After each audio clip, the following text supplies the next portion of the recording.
من الأسباب والعقبات اللي بتمنعك من تطوير ذاتك وتدخل الآخرين في حياتك، وغالبا بيكونوا المقربين جدا في حياة حضرتك. فهل ممكن حضرتك تتوقع مني ان اقول لك انك ما تسمح لهمش بالتدخل في حياتك، انك انت ابعدهم واقصيهم عن حياتك تماما؟ الحقيقة ده مش مفترض ومش مطلوب منك. ولو جينا نقول ان انت المفروض تخطط لحياتك وتشوف اهدافك بمنأى او بمبعد عن كل الاطراف المعنية اللي حواليك، فهيبقى نتيجته سيئة جدا، انك ممكن تحقق نجاحات كبيرة جدا لكن لا تجد الدعم الكافي منهم، او تجد معارضة مستقبلا، او لا تشعر بطعم نجاحك لانك مش لاقي حد بيشاركك معاه في هذا النجاح.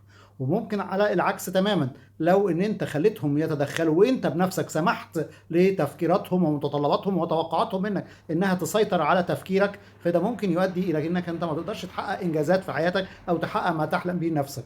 اعتقد من الصورة دي تبدأ تتضح الرؤية، وهي ان احنا عايزين ان احنا ندير تدخل الناس في حياتنا، او ندير تأثيرهم على حياتنا، ان احنا بنسيب الموضوع ده يتم عشوائي، مع انه موضوع طبيعي جدا لان احنا عايشين مع الناس والعلاقات ليها تأثير مهم جدا علينا.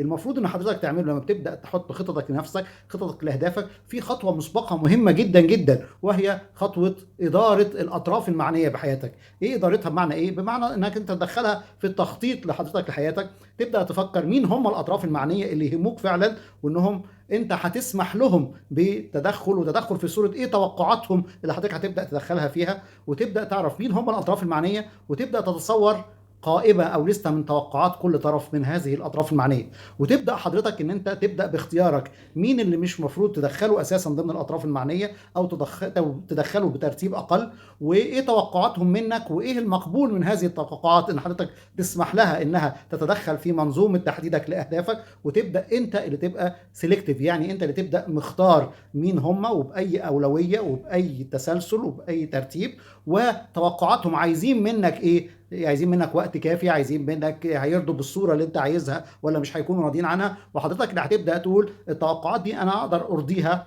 وان التوقعات دي اللي مش عايز ابص لها، والتوقعات دي هي انا هحترمها جدا وهقدرها، وهتدخل من جزء من تفكيري في صياغه منظومه حياتي. بالشكل ده حضرتك بتبدا تعمل حاجه اسمها ستيك هولدر مانجمنت، وهي اداره الاطراف المعنيه في حياتك، وانك انت اللي بتحدد سامح لهم بمساحه قد ايه يتدخلوا في حياتك، في اهدافك، في احلامك، وايه هم كافراد ايه اللي مسموح، مين مسموح لهم ومين مش مسموح لهم، وتوقعاتهم انت سامح بيها تدخل فين ولغايه فين في وسط صياغتك لاهدافك.